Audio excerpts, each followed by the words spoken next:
close my eyes wide, I got one chance. No sleep till I'm enhanced. Fight hard to keep my stance. Knuckle up, time to buckle up. I got one shot and I won't stop. One goal for the joyride. I'm a champion. Move aside. Oh, okay. Are you kidding me? Taking over the game. What am I watching? They might just be doing it. He's a god. He's a god. Yeah. Full force, I'm unleashed, so don't speak. Grandmaster, don't sleep. Victory, it tastes so sweet. Knuckle up, time to buckle up. I got one shot and I won't stop.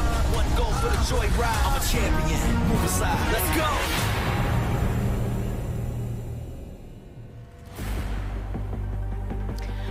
Welcome everyone to the Overwatch League June Joust Qualifiers presented by Xfinity. I'm Vicky Kitty and I'm here with Jaws, and we'll be bringing you the action with our first match of the day with the LA Valiant versus the Philadelphia Fusion.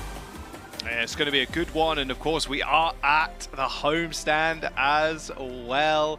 It's looking good. Of course you can see all the nice little B-roll footage that we have going, and the stage as well. The Spark have done a fantastic job setting up this event. I'm so happy we're seeing teams play on LAN again.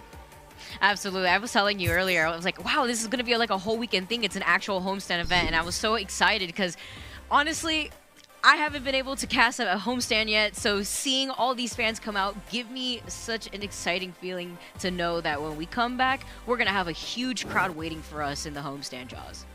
Yeah, we will. Yeah. It's going to be great. I think everybody's a little bit starved of live events at this point, Vicky. So when we do go, oh boy, there's going to be a lot of people, and you can meet up with your friends eventually as well. Yeah, don't forget as well, you can go to overwatchleague.com/art gallery and submit some of your beautiful artwork to be shown on the screen, and maybe eventually we'll get rid of Carl. Maybe something that can finally surpass him will be shown on the Overwatch League channel, but that's soon. Well, we won't find out until the end of the season, I guess, because Carl, I think, has been on every single broadcast since we started. So nothing has quite tipped that crown just yet. Hashtag make Carl a spray, but you guys can take a look at the East region standings. The Spark and the Dragons, they're in, and that competition's closing up. I love how we saw a different chart yesterday, Jaws, and we saw that 3 teams were tied, minus I think the Hunters that were like a map difference, but now take a look at the gap that has now kind of bridged between these teams. Yeah, you say that. You say it's changed a little bit, but only in the map differential, because Fusion, Hunters, and Charge, who were 1-1-1 yesterday, are now 1-2, 1-2, and 1-2. So, which is quite funny. Valiant, although not picking up too many wins here and there. Like, oh man, Valiant, it's a sad story, man. Honestly, these guys haven't picked up a single map since the very first week, and the very first match they actually played as well against Chengdu Hunters. All that time ago. They haven't picked up a map since, Vicky. Like, they need to find something here. Will they find it today? Not sure, because the Philadelphia Fusion have been looking way better recently. We saw EQO step in yesterday, and oh my word, it looks like a different team. They had a lackluster start to the June Joust qualifiers, but hey, they're here to stay now, it seems. Yeah, when I was actually looking at their record, they haven't won a single map in the last 6 series that they've played, and that's just rough to understand that the LA Valiant, not only are they taking place on this stage, there's some pressure. They're playing in front of the crowd. Hopefully, okay, we're warming up out here. We're getting the jitters out, you know, and you also have the crowd that could give you that power up, hopefully, because the LA Valiant most definitely need it. Oh yeah, they definitely need it. Maybe they claim a map here, but honestly, it's looking very unlikely. Like I said, Fusion have looked very good yesterday with EQO on the roster. But this is your LA Valiant starting lineup for today. And one player that's kind of stood out to a lot of people, I think, is Malamran. He's been doing very well, and obviously it's very hard sometimes to pick bright spots in the team, Crystal of course being one of those players too, because if you're just getting crushed over and over again, roles like support, you can almost look invisible, because if your tanks are dying or DPS are getting picked off, you know, it's very hard to shine on that role. Same with the tanks, to be fair too. If your DPS aren't pressuring the front line, it's harder for you to have impact as well. It's a tough game. It is a team game after all, so the Valiant, maybe they can pick up a win today. Maybe Malamran, Crystal, and the rest of the gang can pick up at least a little bit of something here, but it's tough competition, honestly, against the Fusion, because not only have Fusion now brought in EQO, they've really adapted to the way EQO plays as well, or at least how aggressive he loves to play on this Echo. Yeah, the Fusion feel very comfortable, especially after the performance yesterday. And I like how you highlighted Mulanron, because you take a look at Crystal and how I felt like he was having a troublesome time actually getting in with the Reaper after the performance yesterday. So I would like to see a little bit more synergy from the Valiant come together, because yesterday it just unfortunately was not it.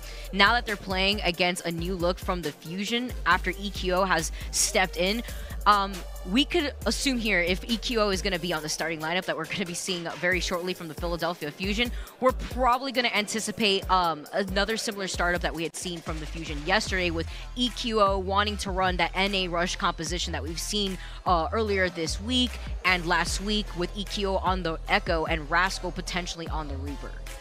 Yeah, EQO will be starting today as well. Rasco, Mano, Hopper, Alarm, and Toby to round it out. So they really want to stick with this EQO Echo. Rascal on the Reaper, this is what you'll be seeing. If they do sub in Carpe, which they have been doing in the later half of the series normally, is just to play hit scan. We saw a Hollywood game where him and Alarm were just perched up on the high ground on point 2, and they were just unstoppable. Nothing stood in their way. Alarm put up a window, and Carpe was just clicking head after head after head. Even Alarm, of course, a superstar support player, was just destroying the competition. And I just saw, actually, we were on their screen just a little bit a second ago. So hello, Fusion University. Philadelphia Fusion, who are watching right now.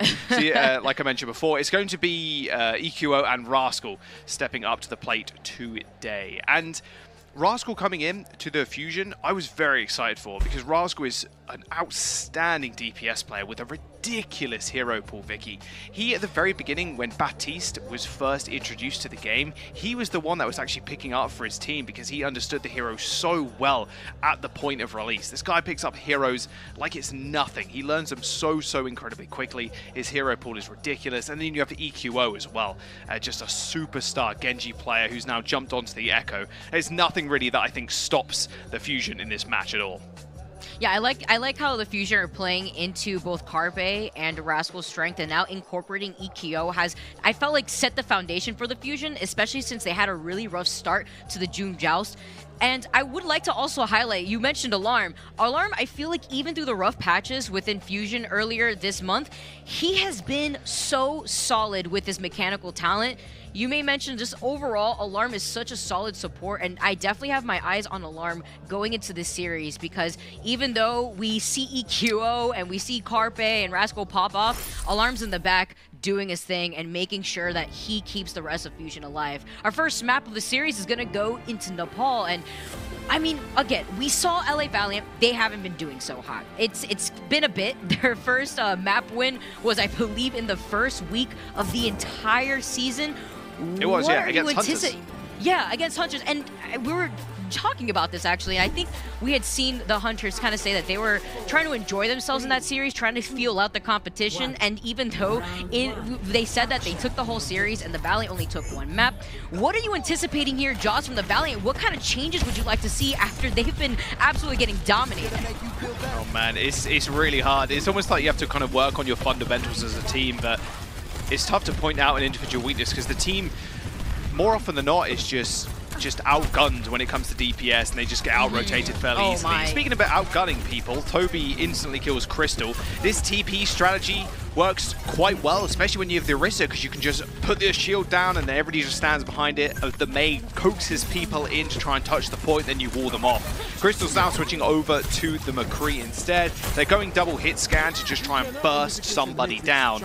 Ideally, the target here would be Alarm or Toby. Toby's going to be a little bit more slippery, of course, but you have to get it. You have to get around not only Rascal, but EQO and Hopper too. They can provide a lot of defensive utility. Those turrets are very annoying for someone like Mulanron, who actually wants to try and flank. Especially if they have the turret set up already. It's going to be diving in. It's going to be Silver 3. And Alarm already retreating to the point with the rest of the team. Quick rotations from the Fusion. Wuya does have the window, and on the high ground too, but he actually sets the window on the bottom. It's going to get blocked off by the main wall. Silver 3 has the primal, and he's isolated Alarm over to the side, but the immortality field comes out, so Silver 3 can't really do much except take a lot of damage. He takes care of Mono with some help from Shou Chang, and now as Rascal's found high B, Mono's gone. That's the main tank out for the Fusion. EQ gets stunned and he gets taken out. The Photon Nice Barrier go by would have Crystal. been great here. Luckily though, Rascal's here with the Blizzard to try to control some space, but currently you have the Valiant not looking too bad here. Silver 3 is taking care of Alarm. That's both supports out for the Fusion, and this is a great start if they want to find a way. No way. Alpha got a mech kill off of Silver 3. He stood right there, but luckily High B is there to help clean up, but I don't know if he can do this by himself. Luckily he's got 2 other members of the rest of the Valiant to take this point, but 75% in favor of the Fusion. Man, Rascal played that so well. He actually threw out the Blizzard as the self-destruct was coming in from Shou Chang, so it froze the baby Diva there so she couldn't actually get the remake, and then was able to dance around the shields and freeze Silver 3, and that's how Hopper actually got that remake kill. Looking pretty good. That is an extremely aggressive dive in there from Silver 3. He's lucky to escape with his life. They can use the supercharger to push their way out. And especially since he was so low originally there too. Crystal has the Deadeye, trying to control some space. He does find Hoppa. They're going to demech Hoppa, and they're going to take care of Hoppa immediately out of the mech. Wuya following up, and the Sound Bear trying to keep the rest of Fusion alive after losing that tank. Hopefully his models make their way over. They're forced to disengage because 3 members are down for the Valiant. And already with some extra credit here, Jaws, look at this point percent going in favor of the Fusion. Yeah, there's going to be a window coming out from the Valiant, however, and they do have double hit scans, so that's really nice to set that one up. But where do they set this up exactly? It can be walled on the high ground, it can be walled on the point. It's going to be so tough to make maximum value out of this. Plus, Moran Run's already going for this big flank too. The Fusion University just instantly disengages as soon as that window comes out on high ground as overtime. They need to trigger it, in fact. Okay, they managed to get there in the end as they engage with Beat. Yeah, with the beat, High B's gonna send everybody in, but Silver 3 taking so much damage. He's the first one to go down, and that's not a great start for your last push onto this point. Overtime ticking away, but it's gonna be the Fusion not only having the number advantage, but winning the team fight. Yeah, that's done and dusted. Now, all the Fusion did there was just disengage from the high ground as soon as that window came out from the Valiant. And then the Valiant were then forced to touch. Perfect place for Alarm to put his window down as the remaining members from the Valiant are trying to trickle on to cause OT. And, well, that was said and done. They already had Blizzard online as well, so they could use that too. I mean, the beat was good from the Valiant, but they weren't able to really make use of it because Crystal didn't even receive that sound barrier. So with Crystal not receiving that, they can't really dive and run onto the back line and try and maybe stun and kill a Rascal because Crystal is just so weak. He's got 225 HP, you know, a little bit tougher than some of the other DPS, but you're still not going to be able to survive against the onslaught of damage that Fusion were able to deal past that wrist shield. Yeah, and Silver 3 also, in that last engagement, took a lot of damage. The moment that Sound Barrier hit, Silver 3 just was not really able to do much in that fight.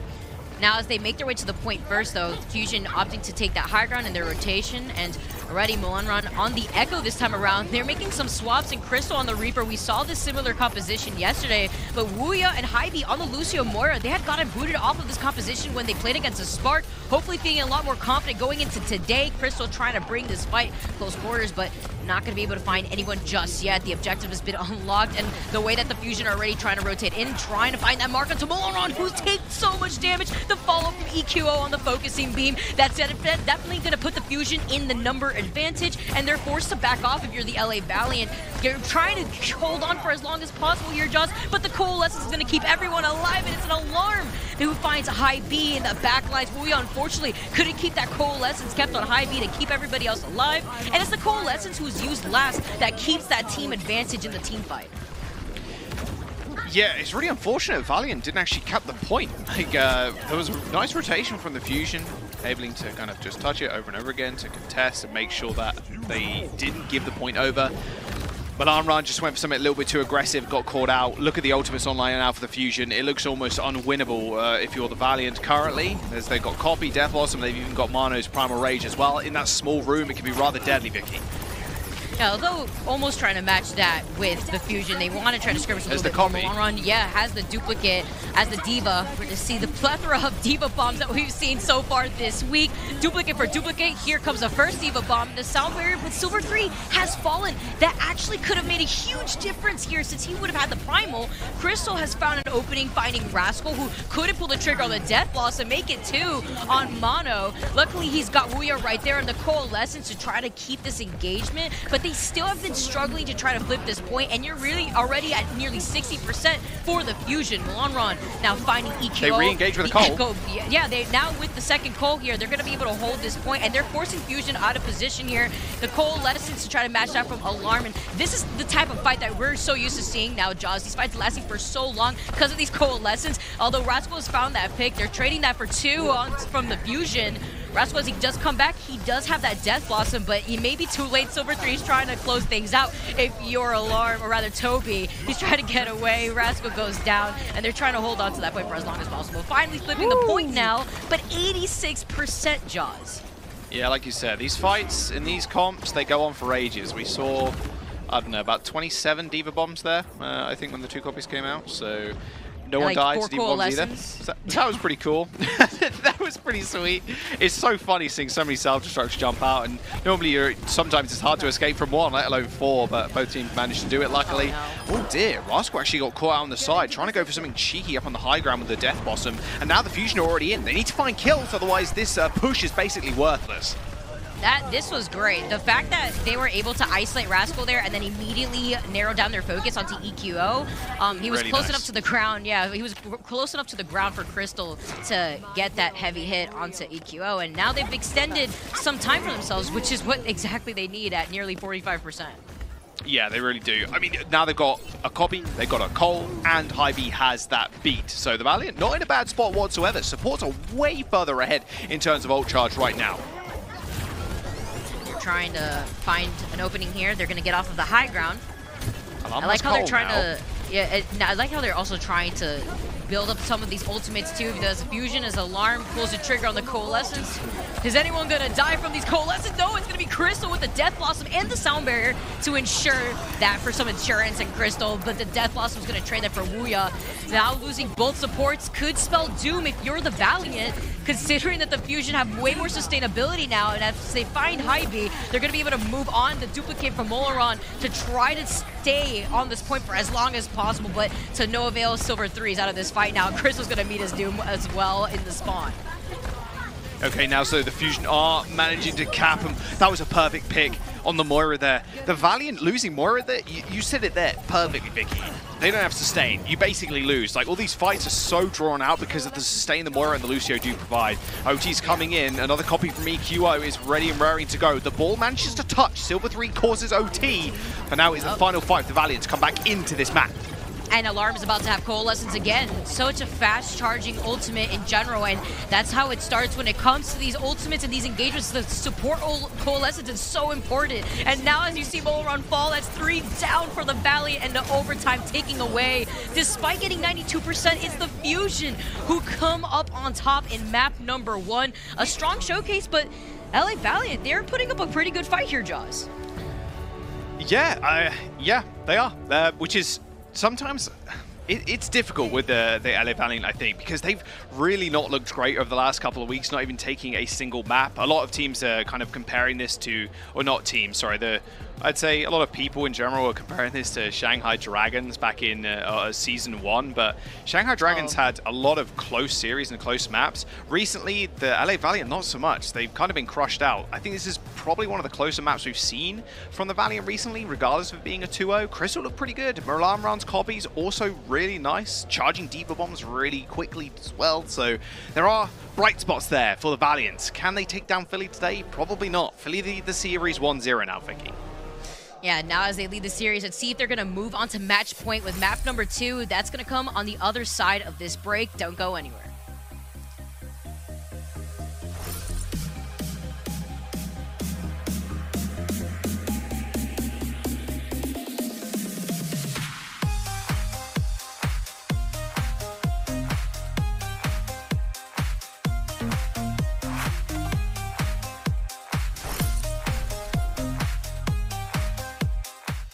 The Overwatch League is brought to you by T-Mobile, America's largest and fastest 5G network. Set your sights on the competition with T-Mobile.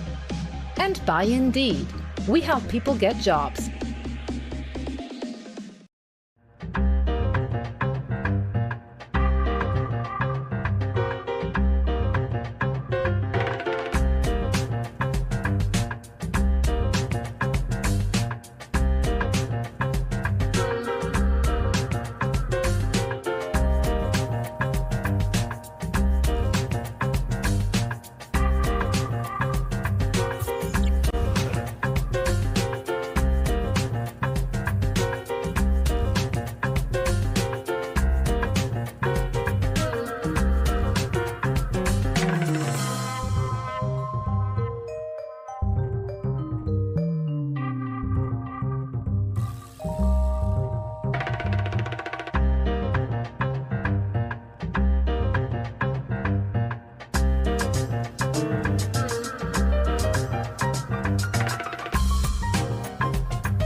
The Overwatch League is brought to you by Coca-Cola, the official refreshment of the Overwatch League, and by IBM, the official cloud and AI partner of the Overwatch League.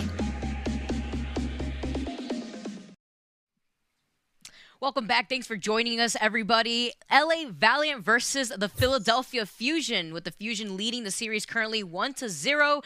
Can they take this next map, Joust, to make it match point, or can the Valiant do something to save themselves from this loss streak that they found themselves in?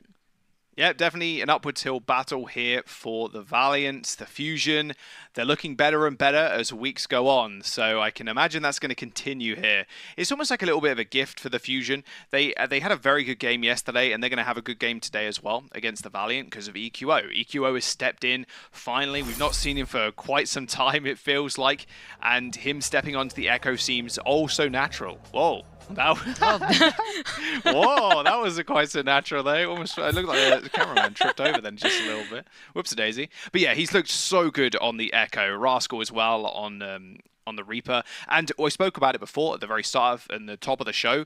Rascal's ability to flex onto basically anything that's required. His May is also superb. It was very, very small plays on Village that we saw that really made the difference. His tracking of different ultimates as well and different abilities is really good too. Being able to counter the window with the wall, fantastic. He was able to counter a remake from a D.Va as well, just with the Blizz. He throws it out, the D.Va can't remake, they can't stall for longer, and then he was able to chase down the Winston, and then Hopper got that funny remake kill on the Winston that was basically just sitting there doing nothing because he was frozen. Yeah, Rascal is just a phenomenal player. But now we're heading into Volskaya. We're seeing Carpe come in, which definitely indicates that we're seeing more hit scan. Any map that you can play, the Ashe, the Kree, the Widowmaker, these long sight lines of maps, we're going to see Carpe step into the roster. Yeah, the moment I saw that we were going on to Volskaya next, I was wondering if Carpe was going to come in, and he exactly is. And we saw the performance between EQO and Carpe just yesterday. That synergy really shining for this DPS duo. I made mention of it yesterday too, how Alarm was talking about in an interview how he feels like EQO coming back is like a breath of fresh air. So, you know, now having EQO back into the mix, and after that rough start, they're looking like they're shining. LA Valiant, they're going to be on the defense with the Fusion now already teleporting up on the high ground, wasting no time. We're going to get Carpe making that quick swap over to the Ashe, as well as EQO back on the Echo. Yeah, we actually have a Hog and D.Va for the Valiant on the defense. So glimmers of the Seoul Dynasty almost here with the Hog. It's pretty nice for obviously picking people out, but the issue is Yeah, the defense matrix was a whole lot of work. Ooh, that was a sick headshot by Crystal. Wow. Okay, he takes EQO and Alarm. Alarm does end up getting res. My point was, Hopper's going to be the biggest tool here, or the second biggest tool after Alarm, at stopping Silver 3 getting away with murder, basically. As soon as that hog hook comes in, Hopper's just going to be right on top of it. Fade that target in a defense matrix to make sure they can't get the execute on people like Alarm or Toby, Carpe, EQO, any of the squishies. Looks like Manu is actually switching over to the Orisa now, as they do roll on forward. So just setting up on the high ground, a little bunker is going to be good for them. Yeah, and Hoppa taking a lot of damage after getting hooked. They're going to get out of the mech. Luckily, Crystal's right there with the Dragon. Splits the team. Look, they're funneled over to the side room, and Shochang is going to actually find Hoppa and Mono. That was a great way to actually use the Dragons to separate the team, but Carpe is now on their backline and kind of got revenge on the Crystal. Good night, though. In the middle of the res 2 there, Jaws. What a way that the Fusion's still trying to make this comeback with Carpe and EQO causing havoc, but it's Carpe who goes down to Molan Ron. I like the start of that, but we saw the switch over to the Orisa to actually negate the Hog, but we're getting a switch from Silver 3 now over to the ball to actually try to get to the point as quickly as possible, as Fusion's now made their way over. Carpe just went on the flank there. Like you mentioned, they split him up with the Dragons, but Carpe just sat in the background. Like in an oil painting, not doing much, like seemingly not doing much, and then just killing 2 people. Like the Valiant can't let Carpe do that. They cannot let him just sit on the flank. They're going to be able to get 1 tick. They do have a nano, but oh, not anymore. Carpe gets nanoed, and he's dunking people. Oh, and Alar was also right there. EQO booting Molan out of the duplicate too. What a way to win these trades if you're the Fusion. Now shoving the LA Valiant right back to that second point, because if they don't get back soon, the Fusion are just going to charge in with a lot of these ultimates that they're building up for themselves. Oh my goodness. Oh dear. When you nano Carpe, you just gotta run. Just run. Run for the hills. There's nothing standing in his way. He'll roll flashbang straight towards you like he does not care. They're gonna be able to set up on the high ground too with this Deadeye. It's gonna be pretty nice. Silver 3's on the ball actually, which is a nice copy target, by the way, for EQO. If he generates those mines, he can deny a lot of that high ground that Crystal and Milan Rum kind of want to sit themselves on. You still have to deal with so much too. If your Silver 3 is the first one to go down, he falls into the line of sight of Carpe's Deadeye. Diva Bomb now coming to explode. Does boot EQO off of the duplicate, or rather, he's right here with the Diva duplicate. He has the Diva Bomb, and Crystal has the ultimate. If he could try to split the team like he did before, but Carpe's over to his side. He's on the flank again. Continuously, yeah. He keeps going into position. He's still back here. They haven't isolated him. It's Crystal who's going to be the next victim. Oh, the flash is more than enough damage to do it in. And the rest of the Fusion, after EQO gets out of the spawn, they're going to try to make their way right over. Silver 3, he has to get out of here, but he doesn't roll out in time. Carpe hasn't been stopped yet, Jaws. It hasn't been stopped at all. There's nothing that they can do about Carpe on the flank. He's not even there getting support from Toby or Ram either. 2 ticks have been acquired from the Fusion. They just need a couple extra kills. It is 99.8%. This looks as good as over, but Alarm does end up going down. Look how close they are to catching the point. They're literally a pixel away. Now Carpe finds his pick off the high B. The Deadeye, he's also getting a pick every time he uses this Deadeye. And the Fusion take the point. Look how quickly this time back of 3 minutes and 2 seconds here, Jaws. I mean, to be fair, Vicky, that's not a bad showing from the Valiant there. They were able to stall out for a fairly long time, and you'd expect a more of a roll, honestly, especially after taking the first point rather convincingly. I guess not super convincingly, because it was all on to Carpe really finding these crazy flank kills. Speaking of flank kills, there you go. There's the nano boost onto Carpe as soon as he pulls the trigger. Bullet landing straight between the eyes of Yana. And then he was able to clean up there. Yeah, I mean, it's not a bad defense there from the Valiant. You'd expect a little bit more after the first point was quite easily taken after Carpe just kind of popped off. I like the way that the Fusion are playing, especially around Carpe on the high grounds with the Ash. This is kind of what you want to see. It's extremely hard to deal with if you're the Valiant, if you're running that hog on the first defense. Just anything to disrupt the flow of the Fusion right now is something the Valiant are going to have to target. If you can just push Mono, Carpe, just somewhat off of the high ground, just distract them for long enough to maybe allow Crystal to gain some space or gain a flank of his own to then deal some damage. That is the only key to success here, really. I can't really think of any other way they're going to be able to deal with the Fusion, because the Fusion have looked so good on this comp. Good luck, Silver 3, on this Winston. You're really going to need it. Especially since he's been taking a lot of damage in these initial engagements too. It's unfortunate, but a lot of the times he's forced out of position because you have Carpe on your flank dealing with your DPS, and unfortunately you're creating space, but you're creating space for your supports to help you sustain yourself. Crystal on the Ashe now. Crystal being the one player to try to contest Carpe too with that sniper duel that we had seen on the last when they were on the defense. Not trying to escape through this choke point though. Taking some damage, but at least building into some of these ultimates for Wuya already, almost at 90%, but Molaron's the first one to go down in this engagement. Luckily, Hybe's right there for the res, but has to waste it to get him back. Yeah, they are just waiting for this nano to be built up. Speaking of nanos, there you go. Straight into the back line, but already a sub 200 HP. Luckily, he receives the nade. A little bit of extra healing on him now. He tried to dive on Alarm, and Alarm just jumped right out of that situation. He didn't really get much off of that other than create some space, but that's more than enough now for Molaron and Crystal to get into position, perhaps on their flank. Talking about flank, though, it's Carpe, who's still uncontested, who's still on these backlines to try to control the point. Now the rotation coming in with the focusing beam, noticing Molaron was low.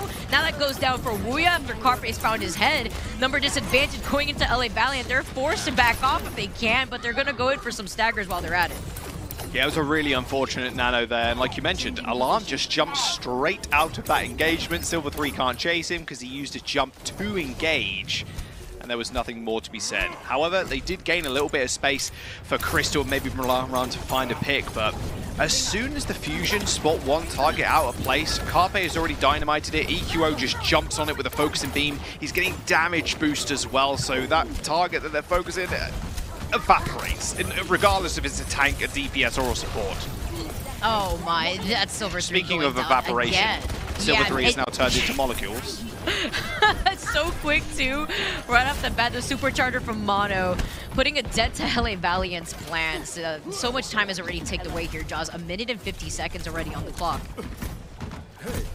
I mean, I said, the only way you're going to disrupt the Fusion here is if you somehow distract Carpe and EQO for long enough and send someone in, and then Molaron or Crystal get a flank. It's looking almost impossible right now. However, Nano comes in for Silver 3 again, but can he actually catch anybody?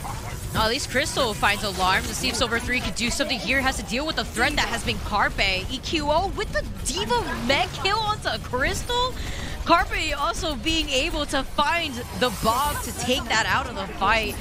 We're fighting some trees with Mono going down, but the Fusion still have that advantage. The Diva Bomb finding EQO. Shochang, all right, opening things up for the LA Valiant. They can make their way over to the high ground around the point as the Fusion try to disengage.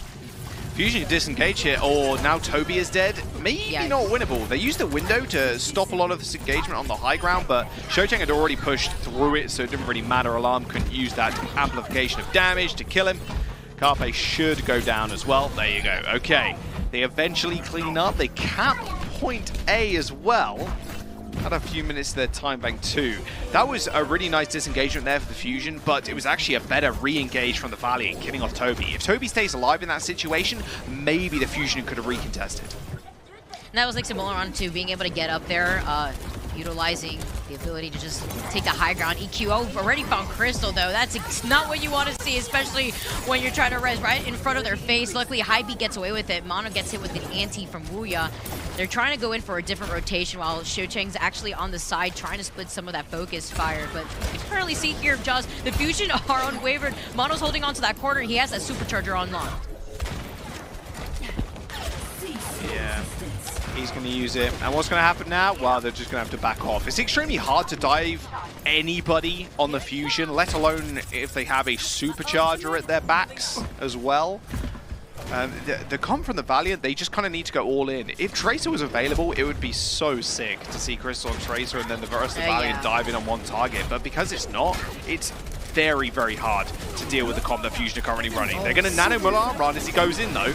The Silver is so low here too. Molaron's trying to engage, start things up to get the rest of the LA Valiant moving. Luckily with Hybe having that Valk, trying to protect Molaron, but has the duplicate, does go for the reset. Carpe's found Silver 3 already though as he dove into their backline with no success. Mono fighting Cho Cheng, and both tanks are now out for the LA Valiant. They're forced to back off here just in time before the Fusion actually pushed up. They're trying to get some extra credit, build into some of these ultimates, and it's Mono who found High B. Talk about an overkill.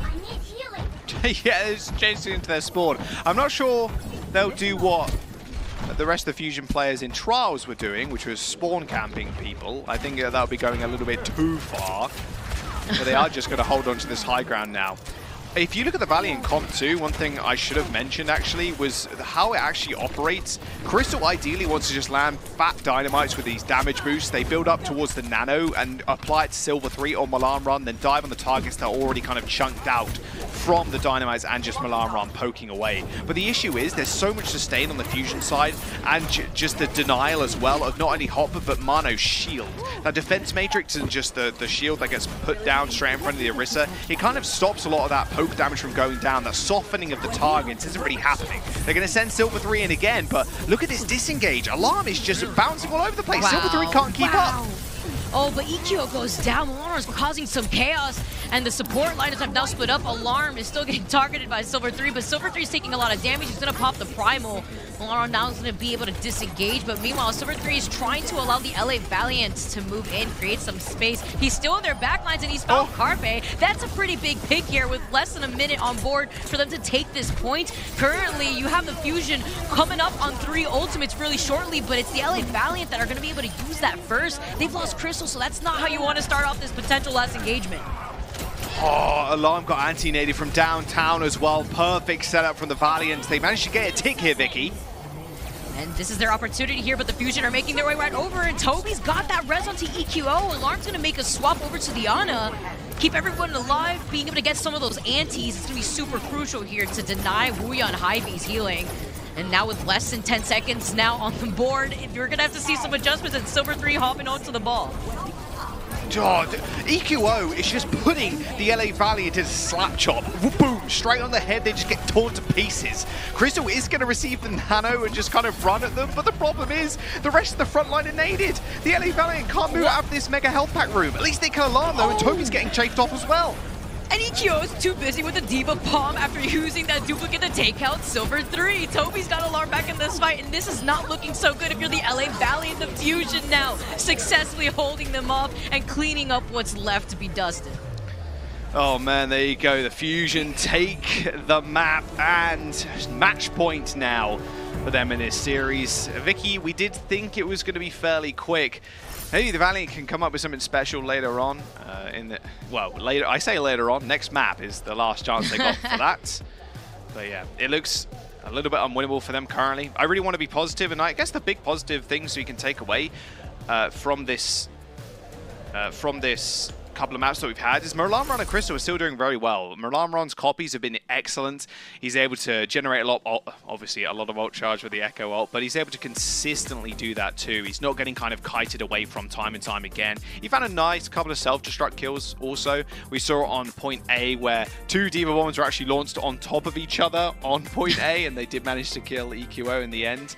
Silver 3's just struggling with a lot of these engagements too, and it was actually a lot on the Fusion there as well, just knowing how to disengage from the primal raging Winston, or just the nano Winston as well, and just them kind of skirting around him. Alarm's going to be the key target, but the exo boots on the Batiste, they're so good at just taking high ground over and over again. If you want tips on how to move his Batiste, just watch Alarm in that game. Him dropping down to low ground as Silver 3 jumps in, you're just holding control the whole time. You jump straight back up into high ground. Silver 3 can't do anything for a couple of seconds as he's had to wait for his leap to come back off cooldown. And that was the biggest troublesome part for Silver 3. Every time he tried to go in for the engagement, you even saw at the very end there, even though he got Carpe while he was in the Primal, his main focus at the start was actually Alarm. And Alarm just was like, all right, well, I'm going to hang out up here while you do you. And meanwhile, Toby also split up from Alarm and was able to see Toby in their line of sight to just get right back and heal Alarm if necessary. That was just really troublesome looking at Silver. He also took a lot of damage in a lot of those engagements. Let's see, though, if the LA Valiant can do anything different to make this comeback, because currently the Philadelphia Fusion are sitting at match point. We're going to come back with a match number 3 at the other side of this break. Don't go anywhere.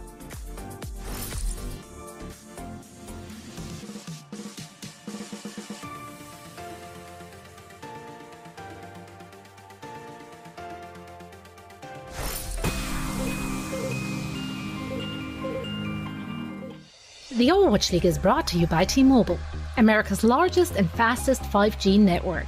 Set your sights on the competition with T-Mobile.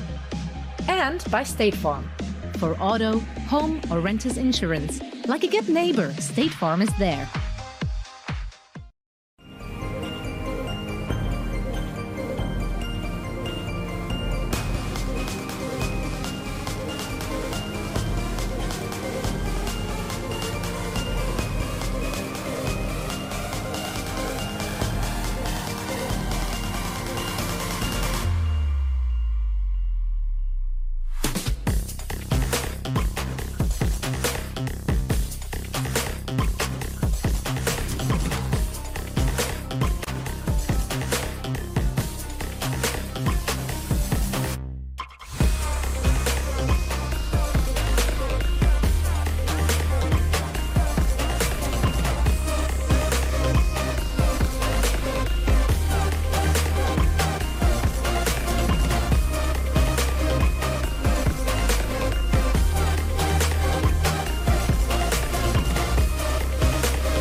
The Overwatch League is brought to you by Cheez-It Grooves. So much flavor, it's a mind crunch. TeamSpeak, the official voice supplier of the Overwatch League. And by NetApp, the official data management partner of the Overwatch League. Welcome back, everyone, to our first series here in the June Joust tournament for the day. It's the LA Valiant versus the Philadelphia Fusion. The Fusion currently at match point. They only need to take one more map to just say goodbye to the Valiant. And unfortunately, can the Valiant take another map this season, Jaws? We've seen them do it once, but can they do it one more other time? Yeah, I really hope so. I really do. Just to instill a little bit of confidence in the Valiant roster. I do feel a little bit bad. Like, it must be tough in their situation getting this body this hard, right? They've not taken a map since they first played in Overwatch League way back in week 1. And that was against the Chengdu Hunters on King's Row. And it was a close map as well. It was 3-2, I believe, to the Valiant. So let's go have a look at Numbani, however. It was a hybrid map today. Numbani, not bad map. I do complain a lot about Numbani, I will say that. Point A is just, I just find point A sometimes just so frustrating to attack if I play support. As DPS not so bad, because I lock some Genji, and then I just climb to high ground and just Shuriken people and then dash to the background. Or I play Widow and just find cheap peeks.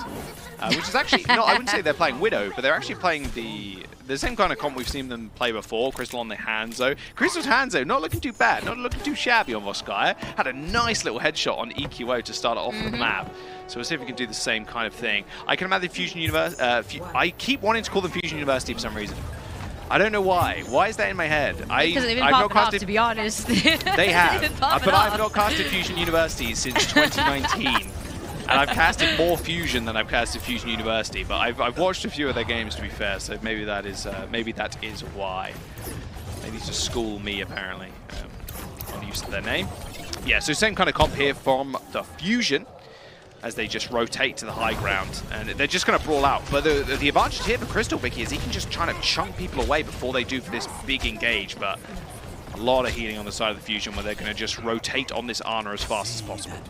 Yeah, you're talking about utilizing this high ground here on Numbani. That's exactly what Crystal's trying to do, but the Fusion are all grouped up together, and Hoppa's the only one to get hit by the anti. He's going to back off briefly to just build into some of these healing ults, specifically Alarm's Coalescence that's going to come up very shortly. They're probably going to use that for the engagement, especially since they don't have to deal with an enemy Coalescence. Big instead, anti it's going to be, yeah, no, wow, finding 3 this time around. Although Hoppa was the only one that got hit, Mono taking a lot of damage here. This is definitely going to have the Coalescence online. Alarm, though, great disengagement. I like this rotation that we're seeing from Fusion. Yeah, they are taking a long time to do this, but these nades are super good. Valiant need to engage on these. They're going to use the Coalescence, and look at that. Instantly, Hybe goes down. That was so... They narrowed down that side there, too. And but the fact that Carpe and Toby have now gone down and Mono is sleeping, Crystal Molanron being able to find both of the DPS, that's absolutely huge. And Alarm's the only one there to help keep that sustainability alive. It's not going to be enough. Hoppa's going to get demeched, and that's maybe a stagger. If Hoppa could get out in time, they're actually going to disengage, and they're not going to try to overextend there with Mono right there to help him out. Yeah, Numbani too. The spawn positions for both teams are pretty even, so if you do end up trading, it's not the worst for the Valiant. It isn't the longest trek back. We see Hopper now changing over to the Hog, then back to the Diva to reset his mech. He loses ult charge, but it shouldn't matter all too much. They're just relying on EQO dive once again with Mano. They're going to go low ground this time around, but another copy, a Silver 3. Primal 2? This doesn't look too bad at all. Hopper goes purple, and look at Silver 3 jumping to the back line already, but they're just going to chase him.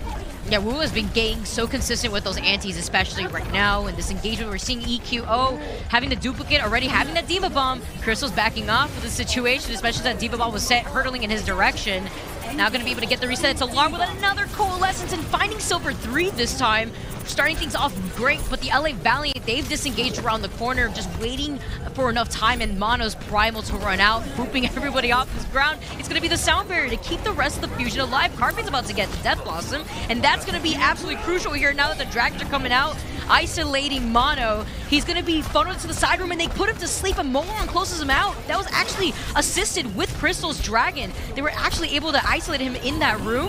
Now trying to go for Reese's Carpe, yeah, and now the Death Blossom coming out from Carpe. Maybe too late though, because the LA Valiant are looking so great with Molanron on this Echo. Now feeling pretty confident here. Crystal getting the follow-up. The LA Valiant taking away this time bank away from the Fusion. Okay, Molanron kind of clap him right now on this Echo. His copies have been very good. They actually managed to get a really nice pick off on Mono in the first part of that fight, Vicky. Then self-destruct, isolated him to a small room, and the Valiant instantly jumped on him. Extremely good call there, and now 20 seconds remains. The Fusion need to be able to touch the point, plus only 33%, so the Valiant are going to have to be a little bit more careful when kind of juggling this point presence. Oh, Mono, is he okay? He should be fine. No, he's not. Shocheng pushed him off. Not okay. That's huge. Josh, there's only less than 5 seconds to touch this point. At least push it into overtime here. Silver 3 wants to go for the double. He doesn't get it, but it still gets the brawl off from EQO. Big anti as well. They're going to be able to hold Vicky. Wow, this is such a good showcase from LA Valiant. And it's nice to know here on Numbani that the LA Valiant actually were able to take care of the Fusion only on this map, and it happened in 2018 in Stage 1, Week 4. So, I don't know, maybe we're seeing history repeat itself because the LA Valiant are looking really strong after that hold. Oh my goodness, are we seeing the second map win from the Valiant today? They haven't won a map since week 1. We've said that about 3 times now, but I want to reiterate it. This could be the second map win for the Valiant right now. Look at the percent on the board for the Fusion. 86 currently. So they only need 86.1 to take the map. Crystal and Molanron. I said at the very start of the series that these are the players that are the bright sparks for the Valiant, and they have been proving it right here. Crystal's been looking good, but Molanron's been looking better on these Echo duplicates. He's been looking so good in the neutral as well. Wow, this is an exceptional map for the Valiant right now. They are looking good. Can the Fusion hold though? First point in Barney, fairly treacherous because of the spawn advantage. There's no real spawn advantage for either side, so it's all down to the neutral. If they do, if the Valiant decide to run out with this comp, they're going to have a little bit of a tougher time than they have defending, because Toby's going to be at Alarm's back 24/7. The dive target's extremely difficult to kind of execute at the very end of these fights. It's going to be up to Crystal really to chunk people down before they go in, like I mentioned on Moskaya. But with Mano and Hopper, they're playing this comp again where it looks almost impenetrable. The defense presence from not only the Brig, but from the BAP, it's out of this world, especially on this map where you can kind of scurry out of LOS a lot of the time as well. Yeah, having that high ground building too, to just retreat to, but See the LA Valiant, they're trying to find an angle, trying to go to the side, trying to contest Hoppa though. It's Shou Cheng now trying to force him off. He does get off. He takes some damage, but they're still diving in on him. They actually iced him over to the side, but it's EQO who's found Silver 3. Where was Silver 3 over there? Actually getting called out. Yeah. Honestly, Silver 3 going down is going to put a dent to the Valiant's plans. He's making a swap over to the ball. And that was just unfortunate because they were able to take a huge chunk of damage from Hoppa, and now Toby and EQO are going to force the Valiant to reset after Wuya's gone down. Yeah, Silver 3 changing over to the ball was probably a call from the Valiant saying we can win this fight if we just have 6, but that was just a nice little 1v1 there from EQO. Speaking of 1v1s, not quite. I mean, EQO was a little bit more chunked out there, but Crystal going down, yeah, bad news. As soon as Crystal's on the high ground, it's up to then the Fusion to poke him out, or EQO to kind of prod and poke and make sure Hybian we focus heals onto Crystal to keep him alive and well, and then they can then subvert their damage to Alarm Run, for example, or Silver 3 who will be jumping in. It's kind of the distraction play. But if Crystal's not on the high ground and EQO is just able to do that time and time again with no heals and no backup, it's a pretty easy game. I was wondering here, Silver 3 just having to play a little bit more reserved, jumping in. He's going to get followed up with Shou Cheng. Olaron now has the duplicate at the ready. They do have to contest, though, EQO's duplicate and Alarm's window. They are going to try to jump onto the point, giving up that high ground. EQ has already found Shou Cheng after he got out of the mech to use the Diva Bomb. Oh, it's looking tough. Mano, though, gets antied. Oh, they're still trying to go in. Carpe. Oh, you currently have Wuya that's hanging out in the back. He's trying to rejoin the rest of his team. Olaron on the duplicates to try to get the Baptiste. He's got in the window on the high ground. That's a great positioning here. Hoppa's found Wuya, and Hype's gone down too. That's the support out of the fight. Silver 3's about to get primal, trying to stall for at least as long as possible, but it's going to be so difficult when you have Carpe on the Reaper shooting at your face, and it's going to be EQO as well on the duplicate. Jaws, it's so difficult to get through that defense that you made mention of, and now this time bank is taken away from the LA Valiant. Oh boy, I feel really bad because I may have cast a curse, the Valiant now, saying they might have been able to take this map. Still 1 minute and 10 seconds to go though, and Mano is low. They got Bob to center point, that's what they're going to start off the fight with. Now trying to find Toby. Oh, He's Toby's been able to dead find too. him with the focusing beam. That was a great follow of Milano actually noting how low Toby was and the amount of damage that focusing beam comes out with. Could actually make a difference here if Silver 3 finds Alarm, and he does. Actually finding him off the map. Oh, this is it for the LA Valiant. Job, they've seen history. They're able to take another map. Oh boy, they take a map on the Fusion, their second map, Vicky. In Overwatch League 2021 against the Fusion. They managed to defend point A against the Fusion and then capture at the very last moment as well. Oh man. Maybe it was that crowd energy that was working out for them. Look at the Congratulations, look at the crowd Valiant. Yeah, they're feeling pretty good. They're feeling pretty good. A lot of spark sticks though, I will say that. Oh wow. Oh wow. Fantastic. Congratulations, Valiant. You secured your second map. I mean, maybe it's all up from here. Maybe they can take a second, a third in this series. We'll have to wait and see. Reverse sweep can technically start here, Vicky.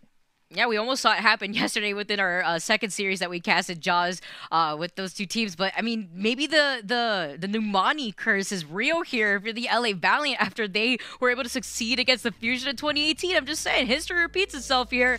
Now, hopefully, that can put in kind of some energy into this momentum that they can build up for themselves. We'll find out if they could get a reverse sweep on the other side of this break.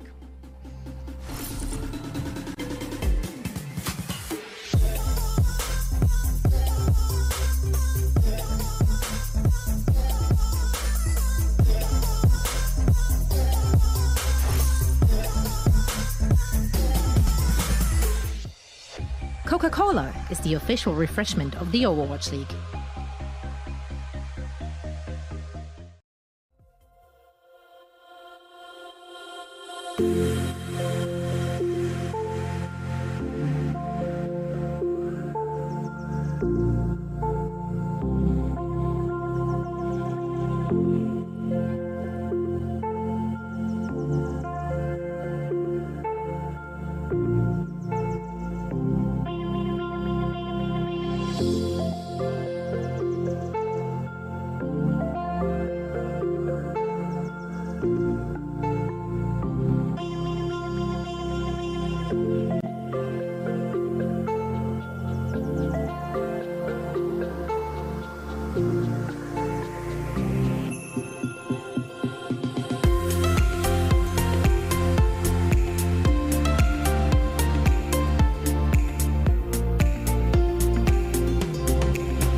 100% already established for Valiant here in downtown. Carpe is dead again. Crystal, oh boy.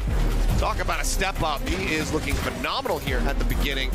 That's been happening across the board. Here comes a flux. Oh, and it's going to be a pretty beefy one. Puts him up into the air, slaps him back down. Shochung going to fall, and it's a great capitalization here from the rest of the Fusion on the back end of the ult. This gets turned around completely. Yeah, they look for it. Now the grab online for Shochung. He builds up his energy. Oh my god. The Deadeye used by Carpe to try to zone them back, but Shochung doesn't give a damn. He just plows on. So far, haven't been seeing too much of the Widowmaker in the kill feed. Pressing forward, though, yeah. Nano is in. Mono's going to be the one scooping the final blows, but look at this juggle. Everybody in the stairwell. They rip them to shreds, and the team... Welcome back, everyone, to the first series of the day, the LA Valiant versus the Philadelphia Fusion. And Jaws, we got some word in and had a conversation with Avro where this was actually super crucial for the Fusion to take this series 3-0, because if they didn't, they actually may face a tiebreaker situation with the NYXL, which could spell doom for them, because now their fates are out of their hands. Yeah, they need the Spark to win, and they need the Charge to win today in order for them to have a potential to qualify for the June Joust. I'm pretty worried, and I'd be worried if I was the Fusion. Anytime your fate of a qualification is not in your hands, that is a nervous situation you're going to land yourself in. Valiant, though, they end up playing their second map as well, Vicky, of the season. Yeah. Not too bad whatsoever. A lot of people were touting that they wouldn't win a series, but even the map score was kind of up for debate, so picking another one up, not too bad. We'll see if they can kind of roll this one forward. Hopefully the Fusion don't get too, like, mental boomed here, you know? I mean, that could be a very real situation if they know the precise situation that they're in currently in terms of map scores and who they need to win later on, which I'm sure they do already, but... just got to keep your head in the game, man. Just got to win this series out and now. If you end up losing to the Valiant, I think it will send a little flutter throughout the Fusion camp, I can imagine. Yeah, that would be surprising, something that we wouldn't expect, but now, I mean, we wouldn't have expected the LA Valiant to take their second map here, especially against a team like the Fusion, and especially after how strong they looked just yesterday when EQO has stepped in for the roster. Not sure if we're going to see some changes going in, but, I mean, wow, that's just so much pressure as well on the Fusion, because they can't afford to lose another map. No, they cannot. No, they cannot. Now we're jumping on to Rialto. Looks like we're having the same roster in for the Fusion. So EQO and Carpe, long range hit scan again, I can imagine. I'm excited, man. There we go. I just can't believe they claimed another map, honestly. I think right now, Milan Run and Crystal need to ride this high. I mean, Milan Run's Echo looked so good. Insane. On that first point. Well, it's not like they were going to any other point, but they looked so good on Umbani. Milan Run really, really showcasing how good his Echo really is. And against EQO too. EQO is a formidable Echo player, formidable Genji player. The guys are just a freak beast on those heroes. And going toe-to-toe, exceptional. Winning a map, even better. I'm feeling real good.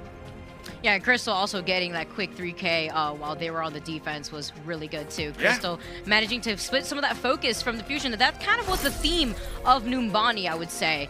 Going into Rialto, though, let's see if they can continue on that pressure where they were able to split the Fusion's lines thin.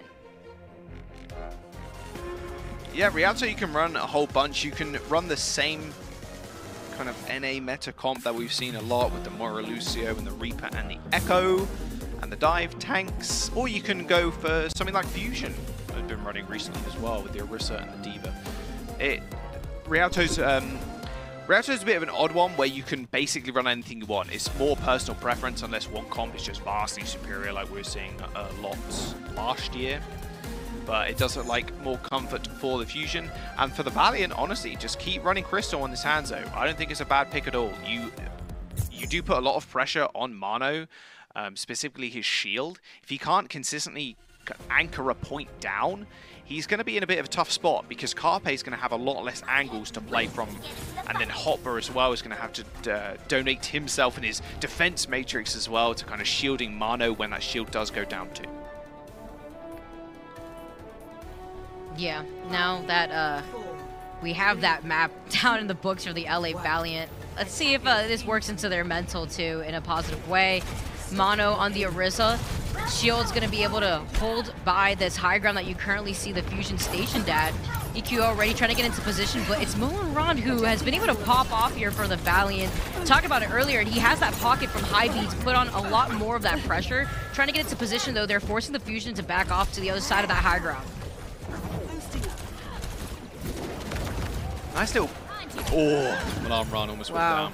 He should be fine though. He has got pocket his back. I say that. He's not fine. He's not fine. Yeah. He is going to get rezzed, and luckily Shochang's there as well for the defense matrix. Oh my word! See how much damage EQO did there? He almost one-shot 2 people with sticky bombs. Sticky bombs are a pretty good ability, by the way. Yeah, if you land all of them, it does a lot of damage. They need to contest the high ground though. That's going to be the aim of the game here. As soon as Hotbar kind of controls high, you're in a situation where Silver 3 and Shochang, even Malamron and Crystal are having a worse time because you cannot set yourself on the high ground and have a superior angle over people like Mano. Now, talking about angles, Carpe was actually hanging out in the back, and now Toby's gone down from that dynamite. They trade the support so for Wuya to go down. It's Carpe who's popping off from the back lines. He's still in the back on the high ground. They haven't pushed him off yet. Looking so good. It's going to be EQO with a duplicate real quick, right? And he found Mulanron. He's backing up. He noted that Mulanron and Hybe were hanging out in the back there for so long. That was just some intel that they had at the start of the game. But wow, what a way to force them back to the spawn here. Force them back to the spawn. Yep. That's one way to put it. They're all dead. Oh, they're going to go again. Oh, EQO, I wouldn't play with that. Although, I guess nothing can really kill you as well as in the corridor. He isn't going to one-shot you. Okay, still on in this corner. 2 minutes remains. Alarm has got the window, and he's probably going to do what he's done at this when they run this comp. They're just going to sit on high ground. Carpe is going to use that window and then start one-shotting people. They've also got Bob to contest too. If Silver 3 ends up diving in, that Bob could be used to disengage the rest of his team from the supports that are trying to support Silver 3. That is a nice beam kill on Tamano, but Silver 3 gets traded. Alarm using the window, now they're in trouble. Yeah, this is going to be tough, especially when they have to contest that high ground right there. Hybe going to be able to retreat. Okay, we are still back at this fight. The duplicate now from Mulanron. Getting the Diva Bomb coming up soon. Stopping Hoppa right before Hoppa could get right back into that mech. Imagine if that mech actually hit Mulanron. That would have been some damage there, but doesn't find it. Instead, the disengagement, though, from the Fusion, letting the Valiant push this payload up a little bit. Right before swapping over the duplicate Diva Bomb. Not going to find anyone. Close. Everyone's safe, but Toby gets hit by the dynamite. And that's not how you want to try to make this engagement last when the payload is right there to take this first point. Okay, Crystal is dominating now on this Ash. Oh, my word. He's got the pocket his back, of course. Didn't quite use the coach gun to get away. Actually got halted back into it. This should be point A. Now coming over to the Valiant. Doesn't like it. Nice little boop. Pop goes into the drink. There you go. Hey, Valiant. Can you imagine? Can you just imagine the Twitter storm after this? If the Valiant end up winning their first series against the Fusion. Actually insane. And it's the Fusion, too. I think Twitter will break. And YouTube chat will probably break, too. I'd be worried. It's possible. They have a map already. Just gotta get one more to make it match point and try to go in for that reverse sweep, but they still gotta try to take this. Now forcing the Fusion out of the high ground, and that's definitely one way to do it. Shochang getting Carpe, now getting Mono. Somebody stop him. He's taking some damage, but it doesn't matter. Just getting that nano boost from Wuya. Silver 3 is also right there to help them out. On the Primal, he's gonna be able to get right back to Hybe for safety. I love the space that these tanks have been able to create for the LA Valiant, but now it's EQO's turn on the Primal duplicate, finding Wuya, and it's gonna be Crystal who's gonna join him in. EQ also gets out right in time, although they are going to get the res. That was a great way to stall the LA Valiant. Oh my. We always kind of joke about DPS primals, but that wasn't too bad. He juggled Crystal away from the rest of his team and got the kill and then managed to escape over the wall. All right, okay. I see you, I see you. Valiant have got a lot of ults, though, for this next fight. They've got a duplicate of their own and a Bob. They want to go fast, though. Of course, they're tracking the ultimate charge. They roughly know Carpe has his ult for sure. Self-destruct over the back, though. Is it going to catch anybody? Oh, my God. Shochang double kill on both DPS. Goodbye, DPS, but gets Carpe back in. It's going to be Toby's res, but I love the positioning. You saw Shochang wanted that for a bit. Looked at the team, said, all right, it's time to pull the trigger. Kronk and Carpe's Bob has found Silver 3. Wow, just the way that this has been playing, and Molanron making up for the lack of tank from Silver 3, having that duplicate on the D.Va, sending out the D.Va bomb. It's creating some space, but you're going to back off here as the Fusion have now rejoined and gathered up together. Trying to get a quick dynamite pick there, but wow, what a showcase we just saw right there from Shocheng. Yeah, Shocheng looks so good. It's a pity that the rest of the Valiant couldn't capitalize on it, Vicky. Carpe ended up getting resurrected straight after the self-destruct killed him, and then he was able to back off and just rain death from above with that dynamite, and then earned himself a bomb in the meantime as well. Silver 3 goes in for another engagement with the Nano. Oh, he had to try to dive out to Carpe too. Oh, right there. Oh, and the Immortality field. That's the problem when you're trying to dive in with the Primal and the Nano boost. Crystal, Silver 3 is still so low, and he's still Carpe still kills him, by the way. They had this trade right here. Just was it worth it here? Is now Hy-B tries to find a position to try to get the res. Crystal is now hanging out on the boat. Luckily, Hy-B does find Shocheng, and Hoppa's got him D-Mex. That just leaves Mono here for some of that extra space, but it's okay because Alarm just got a 3K, and now being able to control this space, that is so necessary. He's trying to build into this next window, and less than 30 seconds on board for the LA Valiant to take the second point. Vicky, I think that was more than a 3K. I think Alarm got 4 to 5 kills actually in that fight, including one on a resurrecting target as well. My word. Alarm is an absolute beast. They're going to be able to touch, maybe. I mean, Silver 3 is on Wrecking Ball, so you could imagine they'll be able to, but a nice boop or maybe a hold is going to stop him from doing so. No, he did manage to touch. He snuck behind the Fusion, but the Bob now is going to contest him on the point. When you have two Bobs now out on the field and Silver 3 is out, it's 13 players here having fun on the payload, and it's going to be Hoppa fighting Shocheng. Both tanks are gone, and nobody was there to touch. So much pressure coming out of the Fusion. I mean, with Hoppa's D.Va bomb, there's not much you could do here if you're the LA Valiant. Oh, word. Okay, yeah.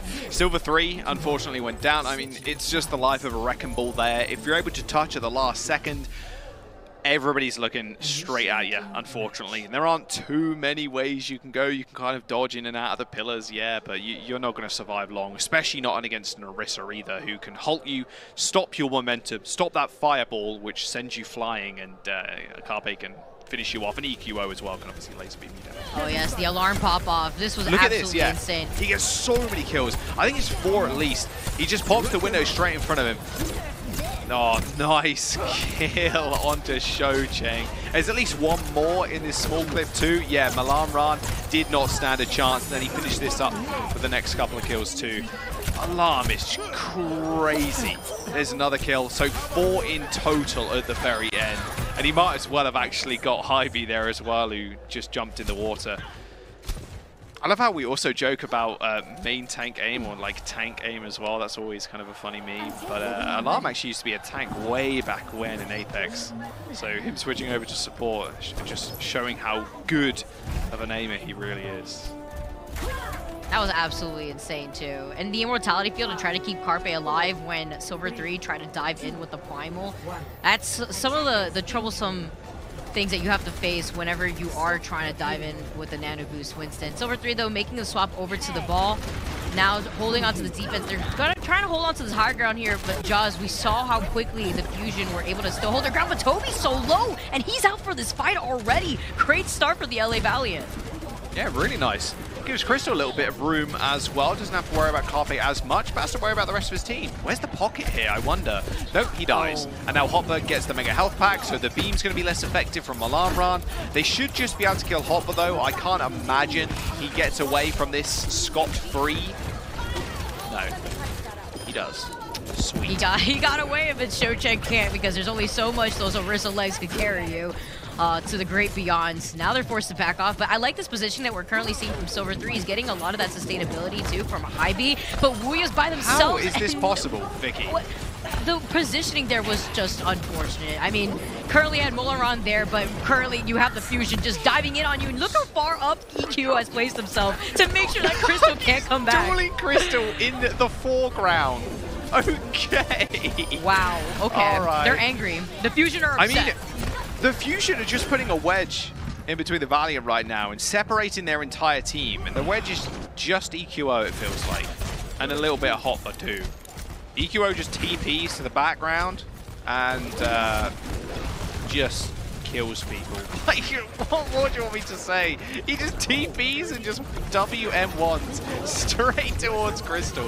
They can use the window on high ground, of course, to scurry the rest of the Valiant away. The payload is being contested, though, by Silver 3, so they're not getting a crazy amount of progress. Yeah, and you saw Toby was right there, too, to stop him in his tracks. Silver 3 gets away, though, safely. And the high ground fight between Shochang and you currently have EQO getting backed up by Hoppa. The D.Va Bomb's ready. May try to utilize it around this corner. Currently have Wuya with the Nano Boost too. Something to note here as Molaron has a duplicate. The D.Va Bomb not finding anyone, but controlling some space here with Silver 3 forced to hang out behind those crates. They need to touch this point, especially since it's not moving. It's not going anywhere. Like, the EQ has found High B. That's a big pick, and he has a Death Blossom. Carpe's gone down, but the number advantage is still in favor of the Fusion. And talk about a nail in the coffin. Nobody's there to touch this payload. The Fusion say no more to the LA Valiant. They take the series in the bag. They do. They do finish the series 3-1, Vicky, but that one map loss might come back to bite the Fusion. They're definitely feeling a little bit good with themselves right now, but they know the situation they're in, you know, so they're not jumping around right now screaming about their win. Oh, no, no. They know their Fusion, their fate even, their destiny even, is not in their hands. The Dynasty and the Charge right now have the Fusion in either hand. Oh, they ripped the Fusion apart? Not sure. They do need to kind of share it because they each need a part of the Fusion right now. But regardless, the fate is not in their hands, Vicky, and that is what is most scary to the Fusion currently. Congratulations, Valiant, though. They do pick up another map win. So slow, small, steady improvements time and time again. Every single map that they play, they're looking fairly okay going into the next couple of weeks, I can imagine, or after now the June Joust, of course. They aren't playing in the June Joust. They got knocked out the other day. But Malamran, big props to him. Crystal looking great too. There is still signs of life. Maybe we can see a victory somewhere down the line. Still looking quite unlikely, but man, what a frustrating game, I think, from both sides is the big takeaway. That one map on Numbani, the Fusion needed that map, Vicky, for their fate to be in their hands. And now it's just sitting back and waiting for the rest of the results to roll on it. And now they have no control. That's the scary part too. And Alarm is going to be our player of the match, presented by Xfinity. I mean, to no surprise, especially after we had just saw Alarm pop off. Take a look at the fact that these coalescents coming out constantly getting online. But I would say that Baptiste play that we saw from Alarm at the very end was my favorite. Oh yeah, just keep her on the Baptiste play. We don't need to see the Moira play. We don't need to see that. There we go. Now we got the Bat play. Perfect. Yeah, his Baptiste is just ridiculous. Absolutely ridiculous. You need sort of a sixth sense sometimes to feel like when you need to use Immortality Field, you can't be too greedy. Ideally, you want to be as greedy as possible with the Immortality Field, but sometimes when things like Echo kind of jump on your backline, it can be kind of hard to time some of the time because it does have a deploy time as well. But Alarm's Amp Matrixes are great. His accuracy just using the gun is just ridiculous. I mean, look at that. 30 elims, 5 Amp Matrix assists, 7 Death Prevents, healing damage. Like, do we need to really talk about how great Alarm is on Baptiste or just any support? I don't think so. The guy says it all with just his play. The Immortality Field timing, too, from Alarm is just impeccable. To no surprise, though, Alarm popping off in this series. I made mention of it before we actually got into the game, but Alarm has really helped be the foundation for the Fusion, especially when they had a rough start to the month. I felt like he was the one making a lot of those pop-off plays, so it's nice to see him get highlighted, especially after the series, that the Philadelphia Fusion has now taken over the LA Valiant. Yes, they do. We're going to jump to a quick break, guys. Do not go anywhere. We'll see you in a sec. The Overwatch League is brought to you by Xfinity, the preferred internet provider of the Overwatch League.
welcome back, everyone. That's our first series in the books. And before we take it over and throw it over to our other casters for the second series, Jaws, I want to know what your bold predictions presented by Pringles is. My bold prediction for... I guess I'll make it for the June Joust as a whole. My bold prediction, Fusion are going to make it all the way. The cards, the stars, they're going to align in the next few games, and they are going to make it to the June Joust, but they will come second. That's some bold faith. That's some bold faith. I like that. I like that, is. Especially seeing how Fusion's been making the comeback this month. I would really like to see that, honestly. I'm a big fan of the Fusion and just watching them perform. And, you know, talking about my bold predictions now, I actually have the LA Valiant in my line of sight. And my bold prediction, I'm going to do it a little bit outside of the June Joust, though. I have a bold prediction now that they've made tradition. I believe the LA Valiant is going to take one map for the next 2 months. One map for the next 2 months. Map. Right. Yeah. One map. One map. We're to see them take one map. One map a series? Yes. One map a series? No, not a series. Not a series. Not a series. Not a series. No. No. One map. Every single new tournament that we have within the season. I believe because they did it already in the May Melee, and now they've done it in the June Joust. Maybe they get one map in May Melee, one map here, and then 2 maps, and then a win. Oh, a win at the... Okay, I'm not giving like another that. bold prediction. That's not technically Pringles' bold prediction. That is just me speculating. Not a bold prediction. That sounded like a bold prediction to me.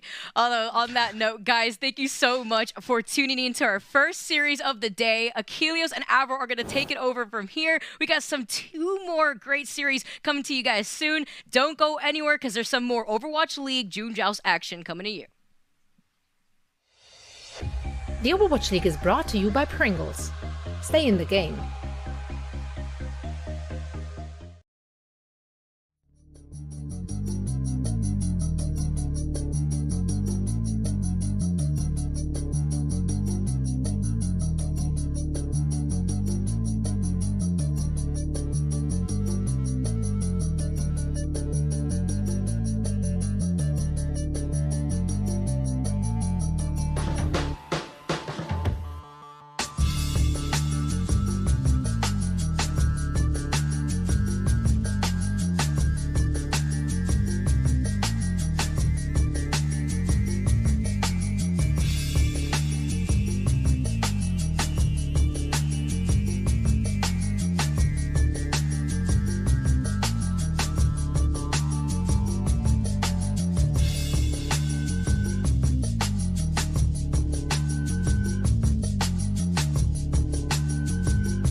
Tracer once more, doing what he does best. There's another 3-person gravitic flux. Man, Toyo just seems great at catching people with that. Gets the kill on the Kaylee, and that sets it up for the rest of his team. The delay is enough for everyone else on Seoul to get in position, get the kill. From Seoul Dynasty, they're going to give a little bit of ground, but not too much. As the Graviton Surge comes in, there it is. From 2U, grabs on both sides. Oh, but choice they want with the 2K Pulse Bomb, and Charge is going to retake the defense. Then the Minds from Gesture was still sitting there, and now Prophet finds an opportunity, throws up the Pulse Bomb, finds Mandu with it. That's a big one, and now he's going to go after Klug as well. Both supports down, courtesy of Prophet. Gesture immediately punish Rio. Super deep going. I want to get at least one support. Gets the Graviton support. The tank line for the Charge, taking matters into their own hands. It's a heavy investment, but we're in overtime. That's what they had to do.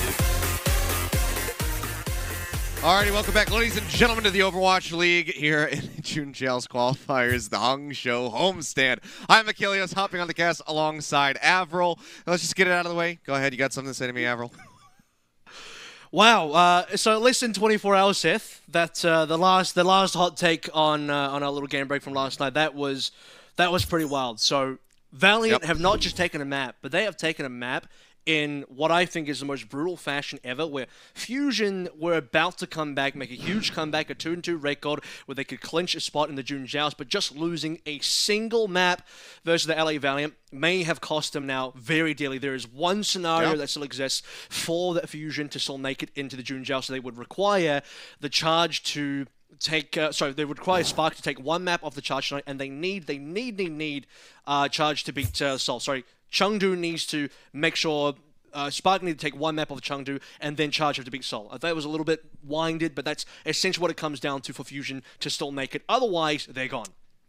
Well, it's been a really wild start to the day. I, for one, know that my pick'ems just got boomed. But hey, if you guys haven't filled yours out yet, go down to the link there on the bottom of your screen. Make sure you get your pick'ems in, and you too can be mentally boomed just like me. Looking forward, though, for the rest of the evening. Our next series coming up is going to be the Seoul Dynasty going up against the Guangzhou Charge. And Seoul, after yesterday, you know, it's not quite as wild of a roller coaster as it was in the years past, but there has been some inconsistencies here and there from Seoul, but yesterday was nothing but consistency from Seoul, and this is looking like a bit of a lopsided matchup at the moment where Charge haven't really been able to put up too many numbers. 3-1 over the NYXL, but Seoul yesterday looking terrifying. Fitz, Prophet especially absolutely cracked out of their minds on the DPS lineup, and Gesture as well looking very stable. And that's the thing, right? Because now you have a situation where if Seoul win at all, they make it into the June Joust. It's as simple as that. They beat the Charge, they're in the June Joust. If they lose the Charge, they're out of the June Joust. Charge cannot make it in the June Joust no matter what the scoreline is tonight. So they're playing for pride. They're in front of the Hangzhou Spark, crowd at the homestand. They really want to win this as well. It's Rio versus Gesture on the Winston. Winston, a massive pick for the main tank position so far in the June Joust across both regions in NA and APAC. And I mean, Gesture has been, a little bit feast or famine on this here, but I also think this is still, generally speaking, kind of his best here. One of his best, if not his best. Hog is another one, but you're probably not hoping that he plays the Hog tonight. Or I guess if you're Charge, you really are hoping he plays the Hog. And if you're Fusion and you want Charge to win, you hope Jish is playing Hog tonight. Yeah, I mean, we'll see if he's going to be busting it out here, whether or not he's tempered his aggression and, kind of just worked on it. I mean, we know that he is a very good Roadhog player. That has been proven. That is, empirical data. It just in that last outing good in this meta, I think. wasn't working. Yeah, not great in the meta necessarily. A little bit of a niche pick, and trying to really shoehorn that into your composition. It can result in some poor results, as we did see there. So I think he's going to be straying away from that. Was looking much more consistent, much safer, playing something standard like the Orisa. Sit behind a barrier, halt some people together, let Prophet and Fitz kill him, bing, bang, boom, you win the game. So if they can kind of stick to that game plan, then it seems like they're going to be in a pretty good spot overall. And I'll tell you one thing, so just to kind of add on where we finish off the discussion about the standings, because it does get really interesting. If you're an NYXL fan right now, you are the biggest Seoul fans as well, because NYXL have pretty much clinched a spot now into the June Joust because they have the equal scoreline with Fusion, and they beat the Fusion in a tiebreaker due to the head-to-head that we had earlier in the stage. So as long as Seoul beat the Charge and we don't get into another weird situation where there's only one spot left, and then maybe the Hunters can do some real damage and they get into a tiebreaker with New York. I think Hunters would beat New York in a tiebreaker, so New York basically just really needs Seoul to win, and Fusion really need Charge to win. So that's kind of like, there's like almost multiple teams riding on this single match right now, which has a lot of stakes, not just within this particular match, but outside of it for the entire June Joust, which is absolutely crazy. But I do agree with Kilos. I think Seoul have been looking fantastic so far. Definitely this weekend. Seoul have had a little bit of a rough I would say, beginning in the stage where they did play a lot of, they brought Marvel in, they had that segment with Marvel, and then they tried to do this Gesture Hog. It was absolutely awful, wasn't good for the meta at all. But since they cleaned that up and they came in yesterday, brought 2U back in the lineup where he starts playing D.Va. D.Va's a huge pick in the current meta right now. D.Va and Sigma, which is great to see. So they put Marvel back on the bench. Gesture's no longer really playing Hog. He's on the Winston again. That's been really working out for Seoul. Then on top of that, the Profits DPS duo, I think, is one of the best in the league. Yes, absolutely. We were talking about this, yesterday, kind of at the end of the broadcast and whatnot. It just seems like with the numbers that they're putting up, the way that they're playing right now, especially just in that match yesterday, obviously small sample size, but we know what they're capable of overall. This does look like one of the scariest DPS duos because they cover everything. There's like really basically no heroes that are left untouched by those two players alone. They both have such an incredible level of flexibility. You have Prophet, who can go for the Genji, he can go for the Pharah, but he can also play an incredible hit scan. He plays, one of the best echoes that we have in the world. And then you've got Fitz, who is just as good as a player on hit scan, but can also bring out things like the Doom Fist and whatnot. So there's a lot of depth between those two. So I would have to wholeheartedly agree that they are one of the scariest ones that you can play against. I mean, Prophet throughout his entire career has always been a terrifying player to go up against. And, now that he's there alongside Fitz, it seems like they've found their perfect match here at the Seoul Dynasty. Yeah, I mean, it's Fitz has, I think, been one of the most underrated players in the league so far. He's not been someone that gets brought up in conversation a lot in terms of hit scan players. He's just not been on the list, but recently, I would say this year in particular, it's been a phenomenal 2021 season for Fitz, especially where Prophet was kind of the main guy on the team. He's the face of the team. He's like the MVP player that comes in and dominates, but Fitz has really moved up to the point where, and I confirm this with stats every time I watch Seoul play, but Fitz is often putting up way bigger numbers than Prophet. Not by a huge amount sometimes. Sometimes if he's on the Ashe and maybe Prophet's on a Reaper, then he's absolutely outpacing everyone by, quite a fair distance. But Fitz has been hugely, I would say, consistent every single map I see him on. As long as he's on a hit scan, he's doing anywhere north of 10k to 12k damage per 10 all the time. Never below that, pretty much. So the guy's been phenomenally good this season, and Fitz has been one of the wild stars that's come on through from the APAC region that people got to pay more attention to. Yeah, absolutely. I mean, you look at this roster across the board, it's incredibly good. And it really just kind of feels like it has been that main tank role. There's a lot of people who have been calling for, Jester to not be playing, maybe run something like Marvel and 2U and whatnot. And I don't even think that's necessarily necessary, which would be redundant. But I think that they can find their groove. It's really just about, tempering Gesture, not letting him overextend, and just kind of learning to say no. Sit down for a moment, play something that's a little bit more passive, or if you want to play something that's aggressive, play something that's aggressive that also has an escape. The Winston being, one of the heroes that is very much attached to his name when people think about his career. Yeah. So I think that if he can stick through with something like that, it's going to be really good. It's just when he's going on these other picks, his Reinhardt's never been great, but, you have an in, you don't necessarily have an escape with that, and it's the same exact thing with the Roadhog. So, I mean, taking a closer look at Gesture, I think that as long as he continues to just kind of play a little bit more reserved compared to what we saw last weekend, that it's going to be a very good run here for the Seoul Dynasty and the June Joust.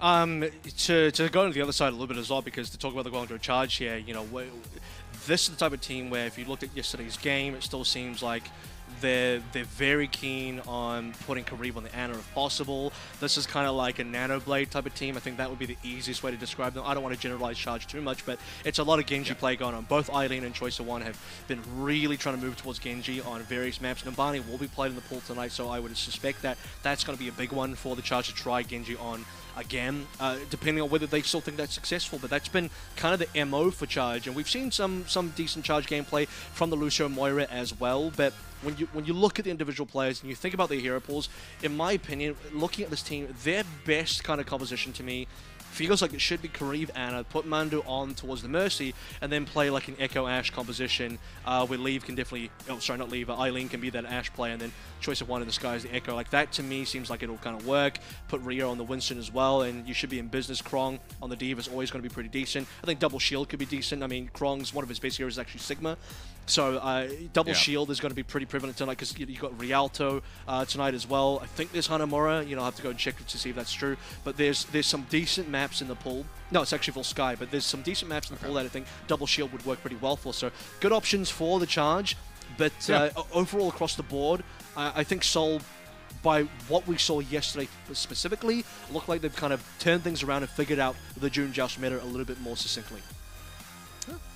That's agreed. But we have to see what's going to happen here when we actually do jump into game. Obviously, with the return of LAN, you know, it's you got to get the players used to getting ready up on stage and then getting them prepared to go ahead and walk out onto the stage, which it seems like we should be ready to do as the Guangzhou Charge will be moving up and getting ready to take their seats. There it is. Guangzhou Charge up first. Seoul obviously going to be playing from the facility in Korea, but all the Chinese-based teams in the venue. And, I mean, you know, no surprises here, but the local crowd has been going pretty hard for their local teams as well. Even the LA Valiant, who haven't really done much this year, just getting even one map. I mean, the crowd really enjoyed that. And, you know, here as well, I'm pretty sure they'd be going for Charge winning, even though, as previously said, Charge winning here, whatever result Charge get here, win or lose, won't really change much for them. Obviously, when we talk about the overall standings for playoffs, that's going to matter, but in terms of June Joust, nothing to really talk about here. Mike Kaylee, unlikely to be played today. I suspect that this is not really the meta that Kaylee will be playing it anyway. If you're going to be playing any sort of Reaper composition, you got Eileen Choi for that. The only time you would think about Kaylee is in like a Widow Ashe, and I don't know how much Charge are going to go towards that. I think Charge are going to be quite flexible in terms of the compositions today. They're going to be playing, you know, I would say at least 3 different types of compositions, and this seems to be the squad that can be most flexible to really execute that. Yeah, we'll see how they get it done, and you know whether or not Mike Kaylee will go ahead and kind of pop up throughout this series. We have had some interesting, you know, roster decisions being made by some of the teams out here in the APAC region. You know, Chengdu just yesterday kind of coming to mind, running A-Monk for so very long. You know, amongst others on that roster, and then finally going in for the swap, almost getting the reverse sweep pulled off and whatnot. But now it is time for the Seoul Dynasty. As you know, like we said, can't walk out on stage. Unfortunately, while we're on LAN, it's not fully on LAN, but it's pretty damn close as these guys are playing here from the comfort of Seoul, South Korea. And yeah, nothing too shocking here. It's going to be 2U in instead of Marvel, and the rest of the roster kind of speaks for itself. I want to bring up one thing, another play that doesn't get talked about enough on this team as well. It's going to be Animo. And while I was watching the Seoul game yesterday, absolutely, Animo was very active on the Mercy in terms of being in a place to assess. So there are multiple kills coming through from either Prophet or Fitz, and every time you look at it, there's a Mercy assist in there. So he's, you know, able to throw on the blue beam or the damage boost on the correct player at the right time just to get the right amount of damage up to secure certain kills. It's been pretty impressive, and so Animo's quite a behind-the-scenes player. What I mean by that is he's not going to be flashy. He's not the guy getting 3K boops anywhere, but he's a solid player that's not going to really let your team down. And so I think that's a very important position for Seoul to be playing with when they have so many players already, Fitz, Prophet, just to name a few, that are going to be that guy on the team to take a lot of attention. I think Animo's happy to just be in the back, to the backseat here, out of the limelight. Yeah, I mean, he's never been, you know, that star support player. When, you know, looking at him on the NYXL, obviously that was going to be Jonak. Jonak was always going to be the one in the limelight because he had those pop-off plays. But, you know, Anamo has always been an excellent player in his own right. You and I were talking about this, you know, during the matches, just kind of hanging out, waiting to go on the broadcast. And, you know, there were so many people, I feel like, you know, Seoul fans, when Anamo was picked up, that were kind of disappointed almost. They say, like, oh, well, why did we get him? We could have gotten, you know, some of these other players and whatnot. He's not flashy. He doesn't have, you know, he's not a highlight player. You don't really see his impact, but that's fine. You don't necessarily have to see that person's impact. You can feel it. If you watch closely enough, you will absolutely see what he is doing. But here we go. Out the gate on Busan to start on downtown. Quite a bit of damage getting pushed there onto Rio. And we were talking about the Ashe. It will be Eileen starting with that. Echo there for Seoul. Fitz is going to be a little bit more mobile, however, with that McCree. We'll see if he can get the shutdown, as Eileen should, at least in theory, have a bit of a range advantage here. But it will be Animo's on the kill feed pretty early. We're talking about impact from Anamo. There he is. First one on the kill feed. Takes out Rio. Cleanup will come through here now for the Seoul Dynasty on the point. They'll get the first cap. And Guangzhou Charge, they're still postured quite far forward. They need to peel out of here, or they're just going to get picked off, it would seem. Mondu, yep, good going to be going down. Good boost by Seoul. I mean, what you see there from Seoul is they don't really take a fight in the open there. They know their composition is going to be worse at range. They're playing Prophet on the May as well, so they kind of have to rotate towards the point. They have the speed boost from Animo playing on this Lucio, nearly a sound barrier, by the way, versus a double shield where they're there to protect Eileen, protect Choice One in the sky, get a lot of long-range poke out, and Seoul, they're waiting for the moment to actually engage and maybe force a bit of a brawl. Wall's going to come through. Rio's going to get picked up by the window. Rough time for Rio to start. Second death for him, first person to go down in both of the fights and quotations, I guess you should call it there. A little bit of a minor skirmish, rather. Seoul Dynasty, I mean, just shifting completely away from the point. They know that this is the point of entry for the Guangzhou Charge, and if they can meet them at this choke, shut them down here, then they will just never be able to set foot on the point. So it's good little rotations coming through from them, and you can see they have a full arsenal of ults to utilize, but one of them is going to be taken out of the fight. That's Prophet. Does get eliminated. Good shot there from Eileen, but Charge just now start to inch forward. The aggression is going to be coming in. That's going to be beat out from Anomino. Looking to turn the fight around. Rally available for Mandu. Choice they want. Gets the duplicate here onto the Diva. Builds up for the self-destruct. Has it available. Hasn't had to use it yet. Instead, they just win out the rest of the fight. And that's quite a bit used there from the side of the Seoul Dynasty, as they do get swept off the map and have to go back to the respawn. Strong opening though, getting Prophet down, playing the 6v5 there, saving 3 ultimates on the side of Charge. Really good value. It's 11%, trying to catch up to 73 at this stage, where, like you said, it's also going to be Seoul Dynasty trying to hold on. Late sound barrier to save Gesture and 2U, and at that point, they're re-engaged. I mean, I think the Blizzard would have helped a lot. They're going to need to try and find that now. Supercharger down from Rio, and Prophet's got to find a way to get this Blizzard down somewhere effectively. Yeah. Burger on the high ground, then wonders the barrier. Flux cancel. Lower and lower there for 2U, but yeah, it would seem so. Maybe Mondo taken out. Now Griff falling on the back end of the fight. Seoul Dynasty do just manage to go ahead and close that one out on the back end of that Blizzard from Prophet. Just like that, they're back in control. Only 33% was established here for the side of the Guangzhou Charge, so they need to get back in because this is one fight territory now. Yeah, I think Krong had his flux cancel there as well. It must have come from either Fitz or 2U, most likely 2U with an aggression. Now the 99% mark was soon to be the 99% mark. It's a lot of damage boosting window plus the supercharger, and there's a lot of damage being pumped into Rio specifically. He's got to go down. Yeah, they try to wall them off. They do manage to slink around the side. Flashbang actually makes it in behind the shield there. He managed to come up with the kills, and Fitz with that Deadeye manages to eliminate 2. So 100% to 33. It's a very solid start here for the Seoul Dynasty. I mean, yeah, lose the point for just a little bit of time, but it doesn't take many investments for them to go ahead and get it back. No, I mean, that first opening, that first neutral really tells you a lot about how that matchup was going to go as well. As long as Seoul don't try and force anything in the open, they go towards the point, force a rotation from Charge instead, get on the ground, then use your Lucio speed boost to actually engage properly and remove this kind of range advantage that Charge have. That's when Seoul have a good time. The only fight they lost is when they had Prophet being picked up by Kareev's, amplification matrix. There was 6v5, and Seoul were not in a position to re-engage, and so they kind of eventually had to cede the point after giving away ultimates, and that's where the 33% came from. Aside from that, though, very Seoul favored. And another double shield composition now for Charge as we head into Sanctuary. Gesture this time on the ball. And Prophet on the legs. All right. Yeah, Prophet and Choice 1 both going to be opting in for the Soldier 76. Mandu still going to be there on the Mercy. And now Nama will go ahead and shift over to Match, get that damage boost out on it Fitz.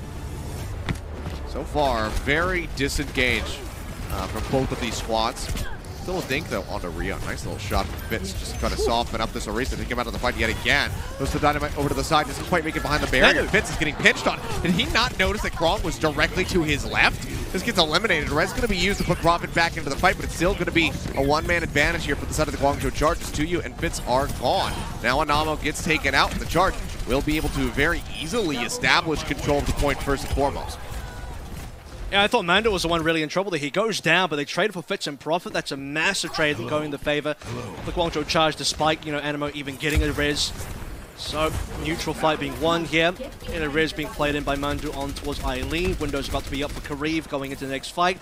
Creative is very far away from this nano boost. In fact, all of Seoul are pretty far away from any ultimate to speak of. It's going to be pretty tough for them to get in, especially now with Fitz down. Animo might not even want to really... Okay, he will res, but I don't see a way for him to get into this fight just yet, especially not burst the Matrix. Helix Rockets don't make the connection there on a Creative. Does manage to avoid that. Still takes a little bit of damage. Now it's going to get pulled back in. They're looking to finish him off, and they will manage to find the kill. Good punish coming through here is the charge posture forward. Off screen, however, Gesture doing some serious work. Comes up with Karib, then gets rid of Eileen. Now, there's no immortality field in the fight for the side of the Guangzhou Charge. Dynasty still need to make their way over to the point, however, and Tuyu gets eliminated. So despite his best efforts, it seems like these kills from Gesture are not going to pay off. Now the attack visor does come through, manages to find 2, looks for a 3rd on the back end, takes Creative dangerously low. He will be able to get top back up as Prophet throws down that biofield. So does have the ult online, but I mean, there's a flux. The res obviously is going to be up for Mandu as well as the Valkyrie. There's a plethora of ultimates here for the Guangzhou Charge to extend this to a 3rd and final round.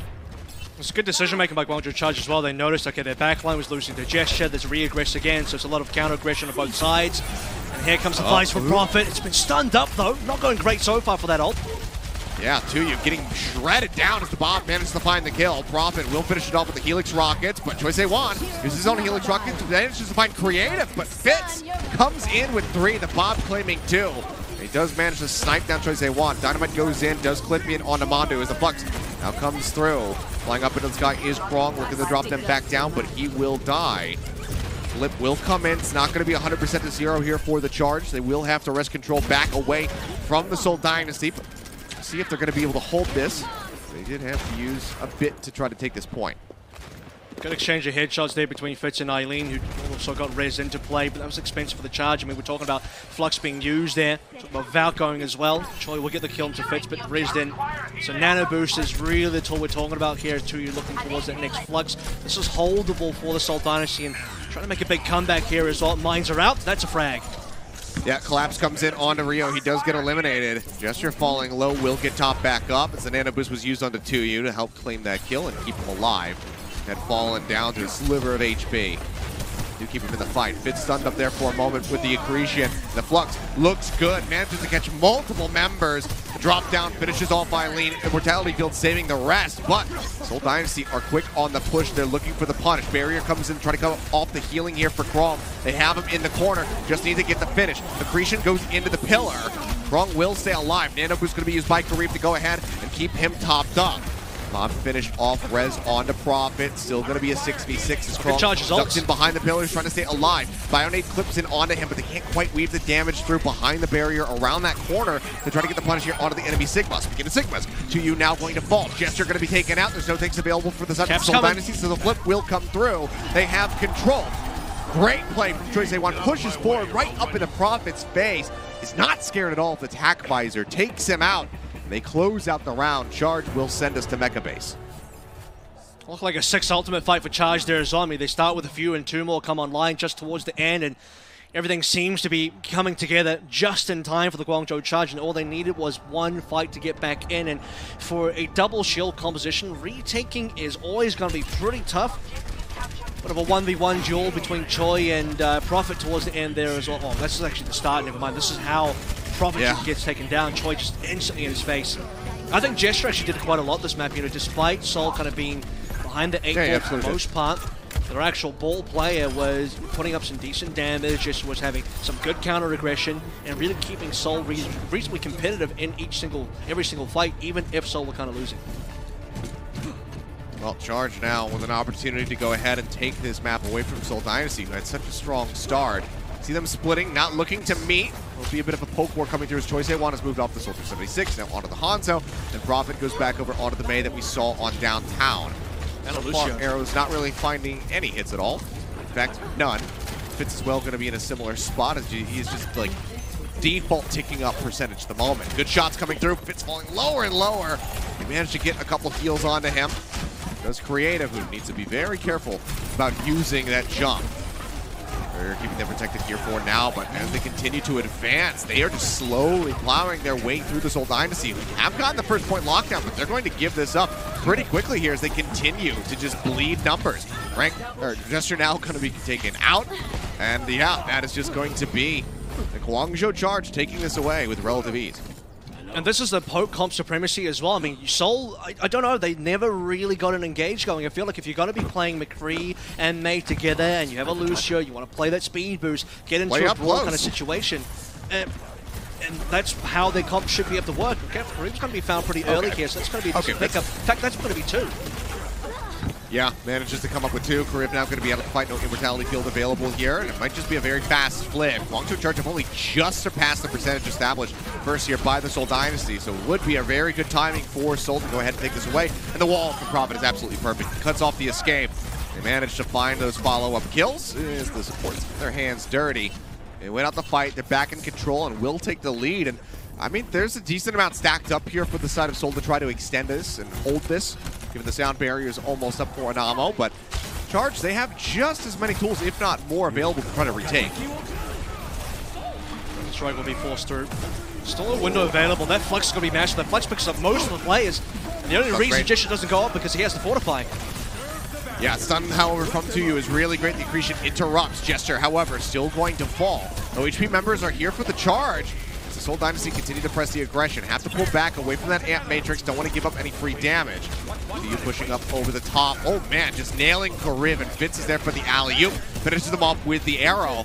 Seems like Seoul Dynasty should be able to hold out here for at least a little bit longer. But that being said, now the Blizzard's online for Profit, so they very well could just extend this and take the map. I mean, yeah, Charge need more ultimates than this. You see Choi and Eileen moving over to different heroes as well. Thought about the Reaper. Maybe the McCree's going to be a little bit better here as well. Lucio wouldn't be too bad, but Mandrew doesn't want to give up the rally. In fact, rally is going to be their biggest tool here. How do you push through from Dragon Strike into potential Blizzard? This Dragon Strike is raking across. Oh man, Advanced finding 2. Eileen and Bondu both going to be taken down. I thought it was just going to be the play, the pickoff there onto Kwong with another great wall from Profit, but they end up finding the huge combo there as Fitz just shuts them down. Yeah, can they even touch? It doesn't seem like it. The Wrecking Ball is trapped. And Seoul Dynasty, with a great turnaround, will go ahead and take this with a very decisive win on Mecha Base. Absolutely. I mean, it was a bit back and forth on Maker Base, but once Seoul kind of made the swaps required, they put, Fitz over towards a Hangzhou. You have a better situation where certain ultimates coming online, massive fluxes, and then to end with a huge Dragon Strike, picking up a couple of kills. Seoul getting within reason, reasonably aggressive to the point where I think Charge definitely caught out by some of those plays that weren't expecting that Seoul were going to be in their faces. But despite, I think, the composition is looking somewhat similar because you have double shield both sides, it's that Lucio difference that really says a lot about what Seoul's game plan needs to be compared to what Charge's game plan is, because Charge's game plan is definitely a more of the standard kind of traditional double shield based on poke compositions, far longer range engages, fits on a McCree and Profit on towards a May, cannot out-duel what Eileen and Choi are going to be able to do on their heroes at certain ranges, which is why the early neutral on Mecha Base went the way of the Charge. But as soon as Seoul found their engages